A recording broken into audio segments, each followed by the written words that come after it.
நான் போன மீட்டிங்கில் வேலூரில் பேசும்போது சொல்லியிருந்தேன், தமிழ்நாடு தான் விஜய், விஜய் தான் தமிழ்நாடு அப்படின்னு நான் சொல்லியிருந்தேன். அது ஏன் அப்படி சொன்னேன் அப்படின்னா, தமிழ்நாட்டு மக்களுடைய ஒரே பிரதிநிதியாக, உண்மையான ஒரு பிரதிநிதியாக நாம் மட்டும்தான் இருக்கிறோம் அப்படின்றதுக்காக தான் அப்படி நான் சொன்னேன். அப்புறம் அந்த தேர்தல் பற்றியும் நான் சொல்லியிருந்தேன். தமிழ்நாடு வர்சஸ் ஸ்டாலின் சார், அதாவது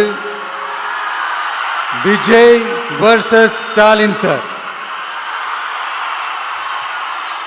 அதையும் நான் சொல்லியிருந்தேன். அப்புறம் இன்னொரு கேள்வியும் கேட்டிருந்தேன். இது தமிழ்நாடு சட்டசபைக்கான ஒரு தேர்தல், இதை ஏன் தமிழ்நாட்டுக்கும் டெல்லிக்குமான ஒரு எலெக்ஷன்னு சொல்கிறீங்க அப்படின்னு நான் கேட்டிருந்தேன். உடனே விஜய் பாஜகவுக்காக பேசுகிறாரு அப்படின்லாம் திருச்சி பேச ஆரம்பிச்சிட்டாங்க.